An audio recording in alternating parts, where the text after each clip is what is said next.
Hello, thrill seekers, and welcome back to Thrill Hammer. Watching movies is the great escape. Whether you're trying to beat the heat or cozy up under a blanket, we at Thrill Hammer have spent a significant amount of time watching Quentin Tarantino movies during the recent California heat wave. Maybe too much. So here is our take on the vaunted director's work. Tarantino's work has spanned 28 years and has resulted in the direction of 10 films.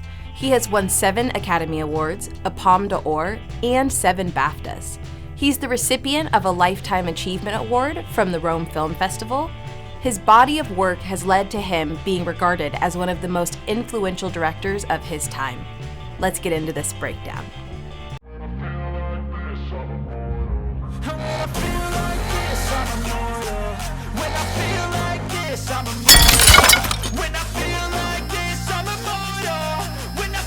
Thrill Hammer. Death Proof, 2007. Tarantino's weakest effort is part of the double feature, Grindhouse. Partnered with his friend Robert Rodriguez, Tarantino pays tribute to exploitation films of yesteryear. Tarantino went above and beyond to emulate movies shown in 1970s-era Grindhouse cinemas. The film cartridge holding Grindhouse was physically damaged to alter the look of the movie. Abrasive jump cuts and alterations are apparent in the film to mimic the changes and damage that exploitation films went through during the redistribution. It's a movie that is filled with lurid scenes that embrace the true spirit of exploitation and Grindhouse cinema. Stylistically, it is a fine tribute to those genres. Jackie Brown, 1997. We look from his weakest exploitation film to, in my opinion, his strongest. Jackie Brown is Tarantino's tribute to the blaxploitation films of 1970s. I mean, it even stars Pam Grier, the queen of blaxploitation. Paying homage to her previous roles in Coffy and Foxy Brown, Tarantino paints a tapestry of revenge set against the backdrop of 1990s Los Angeles. Interestingly enough, this is the only Tarantino movie to be adapted from a previous work. He adapted this screenplay from the Elmore Leonard novel, Rum Punch. Leonard has had 26 screenplays adapted from his novels and has stated that Jackie Brown's screenplay was by far the best adaptation. Working in an adapted capacity proved to be a great use of Tarantino's talents. It provided a finished project much different from his other films. Jackie Brown has an offbeat feel to it that exists outside of his other 9 works. The Hateful Eight, 2015. A part of Tarantino's revisionist history phase, The Hateful Eight tells the story of 8 individuals seeking refuge from a blizzard after the American Civil War. From a production standpoint, this film was one of Tarantino's most interesting endeavors.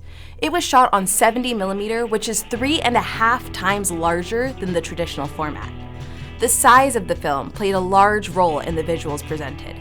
Compounded with his use of anamorphic lenses, it provided an aspect ratio to what one finds in 1950s and 60s era westerns. These westerns are what Tarantino credits with his inspiration for The Hateful Eight. Production was not all fun and games, however. During one shot, Kurt Russell destroyed an antique Martin guitar from 1870 due to no one swapping out the original first stunt guitar. This actually led to the Martin Guitar Museum refusing to lend out any guitars for any future films, period. The Hateful Eight was no stranger to criticism either. From police boycotts to allegations of misogyny, The Hateful Eight was one of Tarantino's most criticized films. These claims materialized with one of his weakest box office showings. Django Unchained, 2012. Django Unchained is a tribute to the spaghetti westerns from directors like Leone and the original creator of Django, Corbucci. It is largely considered Tarantino's most popular film, and the box office numbers prove it. Grossing over $425 million, Django set the film industry on fire. Moviegoers flocked to see Jamie Foxx star in his most acclaimed role since Ray in 2004. Tarantino even took home the Oscar for Best Original Screenplay that year. In spite of that, Django is another film that received loads of criticism. Critics focused on historical inaccuracies, tense racial dialogue, and violence turned up to 11. Once Upon a Time in Hollywood, 2019. From Jennifer Lawrence to Sydney Sweeney, from Charlie Day to Macaulay Culkin, Tarantino left no stone unturned for this 1960s Hollywood epic.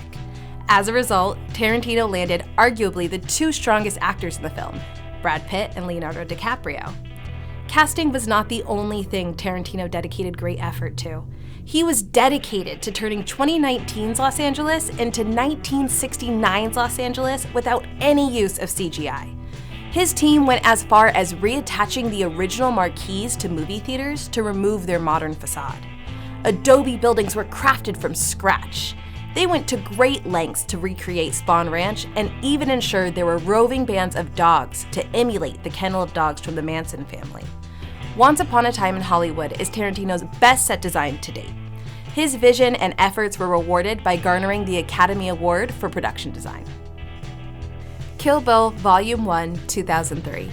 Laying out the groundwork for the story, Uma Thurman delivers an action-packed performance about a woman on the quest for revenge.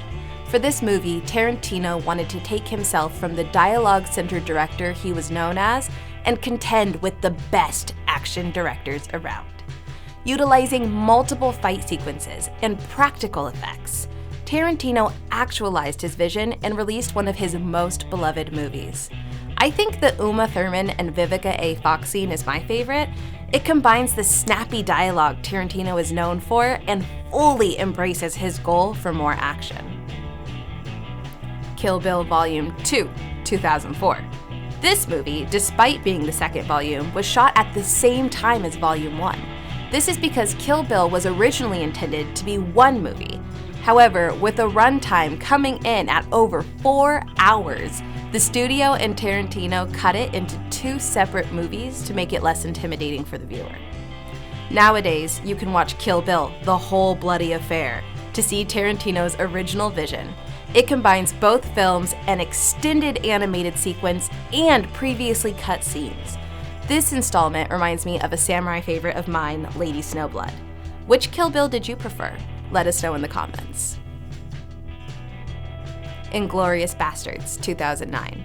This film was a pivot point in Tarantino's career. Signaling a shift into revisionist history and over-the-top violence, Inglorious Bastards is about a group of Jewish American soldiers who set out to assassinate German leadership in World War II. Upon release, Inglorious Bastards was highly regarded. By some, it was considered an instant classic. Tarantino worked so long and hard on the script because he himself felt it was one of his best works to date. It instantly became Tarantino's highest-grossing film, and today it still ranks third. The film's co-star, Christoph Waltz, became the most awarded person associated with a Tarantino film. He received the Best Actor Award at Cannes and Best Supporting Actor at the BAFTA Awards, Screen Actors Guild Awards, Critics' Choice Awards, the Golden Globes, and the Academy Awards. After watching this movie, it's easy to see why Christoph Waltz's Hans Landa is regarded as the best performance in any Tarantino film. Reservoir Dogs, 1992. This is the film that exposed Tarantino to the world. It is regarded as one of the best independent films of all time. When it premiered at the Sundance Film Festival, it immediately became the talk of the town and resulted in a major studio picking up the distribution rights. While Tarantino's Reservoir Dogs was the worst film at the box office, it's still one of his strongest overall. The newcomer drew comparisons to Scorsese, Lynch, Hitchcock, and Kubrick after the film was released. Despite having no other work, his first feature-length film laid the foundation for his success. Reservoir Dogs made Tarantino a hot commodity in Hollywood. Pulp Fiction, 1994. This is Tarantino's magnus opus. The poster hangs in every movie nerd's college dorm. It is the movie that exposed so many to nonlinear storytelling. Tarantino's snappy dialogue and violent scenes made this movie the top of everyone's list. It won the Palme d'Or at Cannes, and Tarantino received the Best Original Screenplay Oscar. It's a landmark in filmmaking, which to this day is regarded commercially and critically as Tarantino's best contribution to cinema. That concludes our review, Hammerheads. Thank you so much for watching. If you liked this video, please click that thumbs up and subscribe to our channel. Also, don't forget to ring that notification bell so you stay up to date on all of our content. If you disagreed with anything on this list, just let us know in the comments. We'd love to hear from you. And to all our viewers, remember, you are a card-carrying member of Thrillhammer Nation. See you later. I love the chase and the hunt, and I set the pace when I'm running. I always take what I want and I always give it 100. Don't need a bank, no I'm funded. Play the game like it's nothing. I'm always thankful for something. Don't take for granted, stay humble. Now wake up!